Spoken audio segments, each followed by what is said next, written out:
In this video, we will discuss how to solve solubility equilibrium problems, and those types of problems are going to be where you see KSP, and the SP stands for solubility product. So back in Unit 1, we learned all sorts of solubility rules, and we said some things just don't dissolve in water, and if we went back and we revised that, we would learn that everything dissolves a little.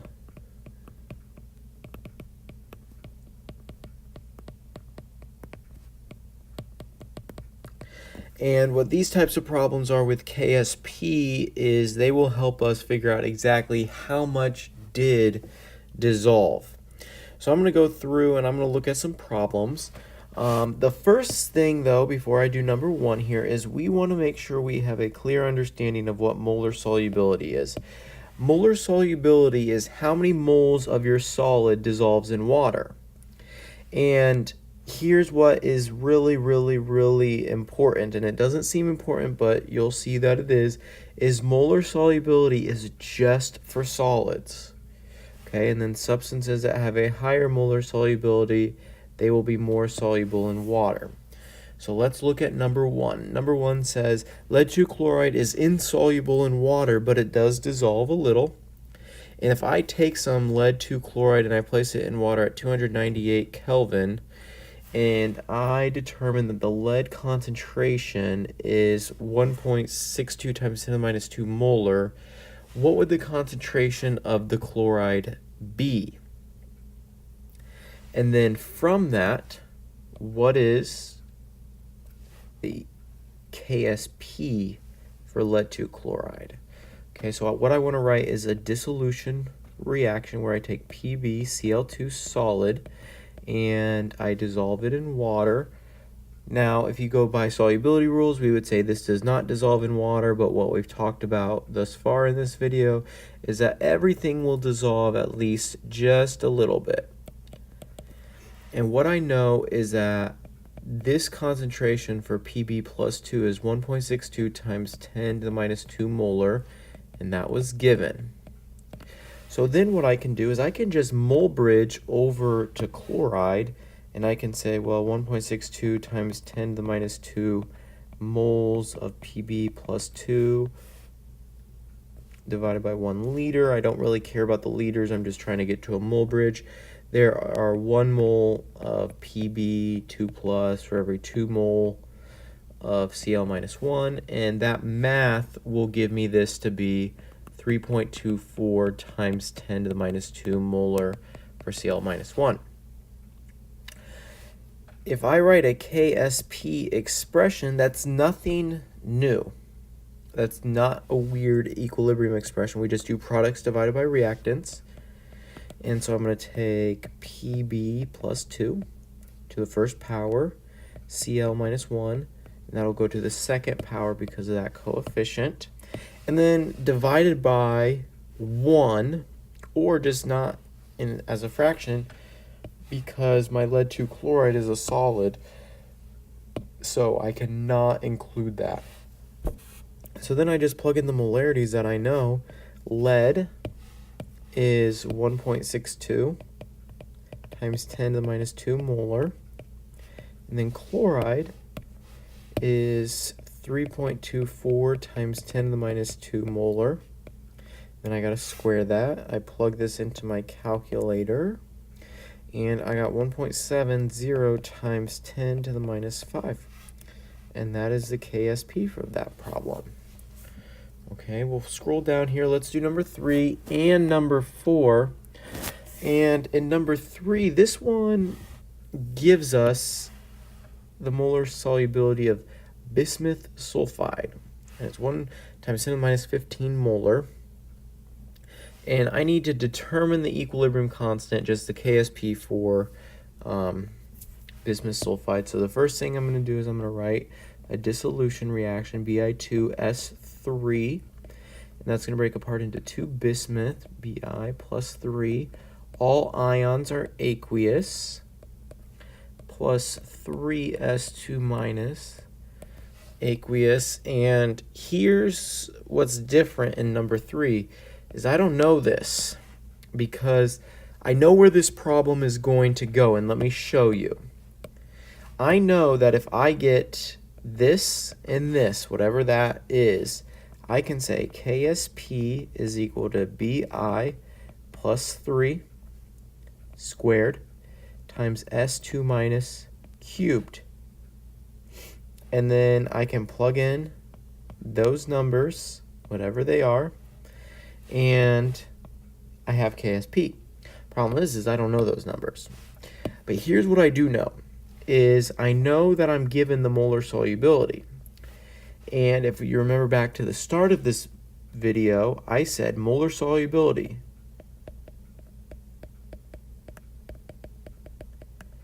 is only for solids. The reason why that is important is now when I see this number, I know that that is for bismuth sulfide. So 1 times 10 to the minus 15 molar. I can mole bridge this over. It'll be twice as much. So 2 times 10 to the minus 15 molar. That's bismuth.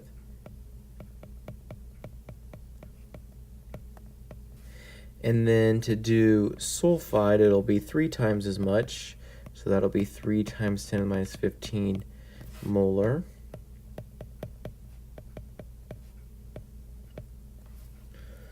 Okay, and that'll be cubed. I can plug that into my calculator, or I can mental math this. But I would understand if you don't really want to mental math this. And this would be 1.08 times 10 to the minus 73. And this is such a small number, and what that's trying to tell you is that even though bismuth sulfide, we would classify it as insoluble, some of it does dissolve, but still not very much, and that's why that's such a small number. Okay, so let's go back and let's do number 4. And in number 4, what we'll solve for is the molar solubility. So in number 3, we were given the molar solubility, but in number 4, we need to solve for it. So what I'm giving is I'm giving copper 2 iodate. So that's CuIO3 2. That'll be a solid. And we're going to break it apart into its ions. We're going to have copper 2 plus. So if this does dissolve very much, it'll probably be blue because copper 2 ions are blue. And then I need to have it balanced. So I'll put a 2 there, and that looks good. And the KSP, and I can write a general K expression for any reaction. That is going to be Cu2 plus to the first power, IO3 minus 1 to the second power. And the KSP, I can plug that in. Actually, that's given. That is 1.4 times 10 to the minus 7. So what I need is probably something to do with copper or iodate. And this is where it's weird. If you notice, molar solubility is what we're solving for. And we've said now probably 3 or 4 times that molar solubility is just for the solid. And so I'm going to call this X. Some people call it S. But this is what I'm solving for, whatever this value, that number is.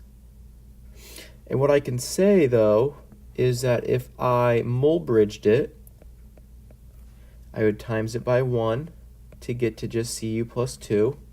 And then if I mole bridged it to iodate, it would be 2 times, and so I would get 2x. So then I have, not necessarily numbers right now, but I have a variable. So what I can do is I can plug that in here, x for copper, and then 2x for iodate, and then that would be squared. So that's x times 4x squared. And that would be 4x cubed equals 1.4 times 10 to the minus 7. We could divide each side by 4.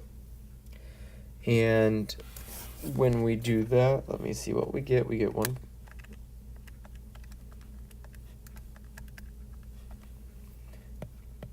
we get 3.5 times 10 to the minus 8 equals x cubed.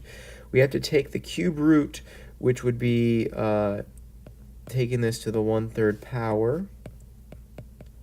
So I'll take this to the 1/3 power, just double check that I get it right. And x equals 3.27 times 10 to the minus 3rd. And that's our answer. That's x up here, and I know we got a lot of arrows here.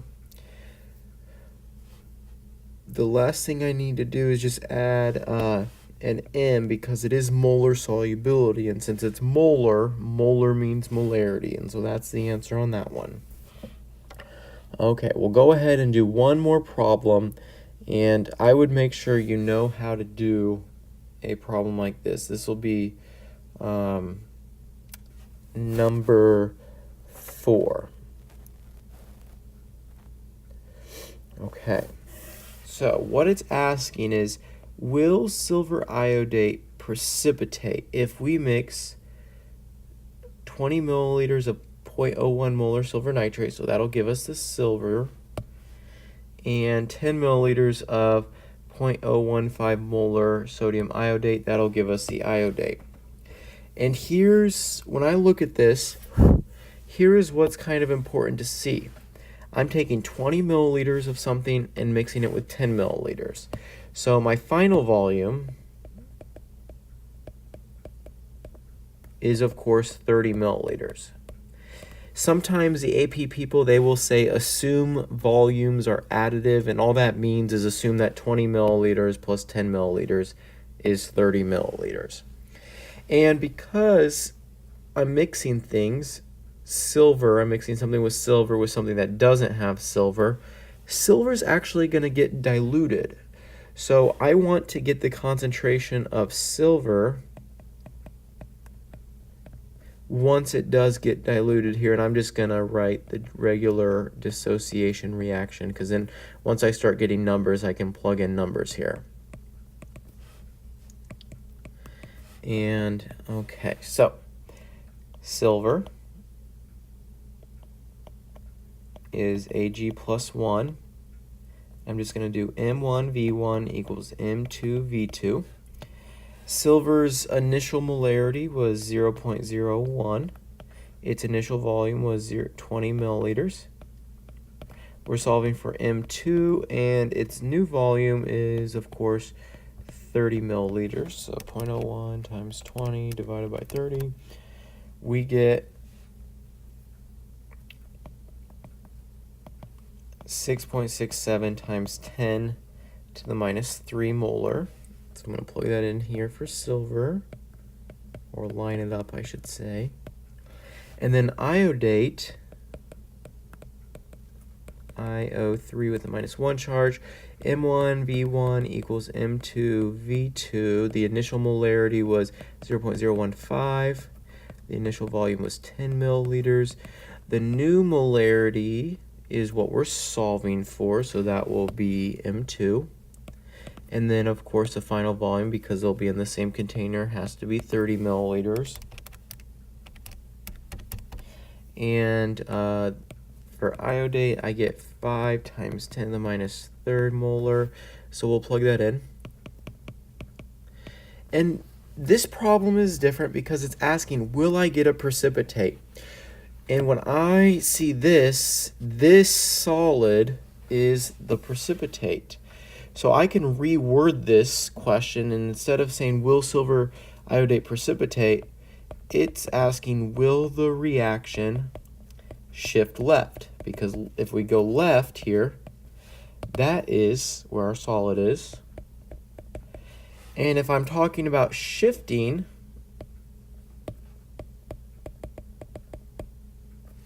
shifting is a Q versus K. So instead of writing KSP, we're going to write QSP, and that's going to be equal to the same thing in terms of formula. And so QSP is equal to silver, which is 6.67 times 10 to the minus 3rd molar. iodate, which is 5 times 10 to the minus 3 molar. And when I solve that out, I get, let's see, 3.335 times 10 to the minus 5. And then I just have to compare it. So I like to do a number line whenever I compare Q versus K, even on my own keys. And K was given. K is kind of where we're always going to end up at. K is 3.1 times 10 to the minus 8. We just solve for Q. Q is 3.335 times 10 to the minus 5. So our reaction will shift left. And so to answer the question, it's yes, a precipitate, which you can abbreviate PPT, will form. And the reason why is that Q is greater than K, so the reaction shifts left toward the solid.